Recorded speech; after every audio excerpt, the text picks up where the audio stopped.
Biz әлі дә Мәскәүдә, білгеніңізше Мәскәу турында мифлар бик көп, бүгін біз алар турында сөйләшәчәкбез. Беренче миф Мәскәүне беркем дә яратмый, ләкин бу алай түгел. РИА Новости сайты шушы темага анкетирование уздырган һәм анкеталар нәтиҗәләре буенча Мәскәүне бары тик 35% кеше генә яратмый. Минемчә, бу процент барлык шәһәрләргә дә хас. Мәсәлән, мин Казанны үлеп яратам, ләкин беләм, кайбер кешеләргә Казан ошамый.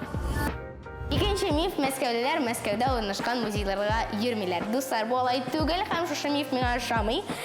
Дөресен генә әйткәндә, Мәскәүлеләр Россиянең башка шәһәрләрендә яшәүче кешеләргә караганда музейларга ешрак йөриләр. Уртача алар айга 2 тапкыр галереяларда яисә музейларда булалар. Üçüncü fakt, Мәскәүлеләрне беркем дә яратмый. Диләр һәм Мәскәүлеләр беркемне дә яратмый. Ләкин ул алай түгел.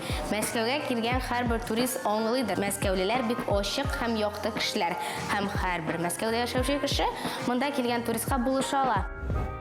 Мәскәүдә бик куркыныч пробкалар. Дуслар, бу чыннан да шулай.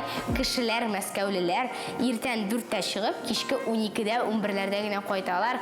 Бу пробкалар аркасында без дә кичә 3 километр юлны 1 сәгать үттек. Минемчә, без җәяү барган булсак, тизрәк барып җитәр идек. Менә шулай. Бишенче миф Мәскәү Россиянең иң бай шәһәре. Дуслар, бу миф түгел, ул чыннан да шулай. Чөнки дөньядагы иң бай шәһәрләр рейтингында Мәскәү 56-нчы урын алып тора. Дуслар, сез Мәскәү турында нинди мифлар беләсез? Безгә язып җибәрегез. Бүгенгә менә шулар иде. Сау булыгыз.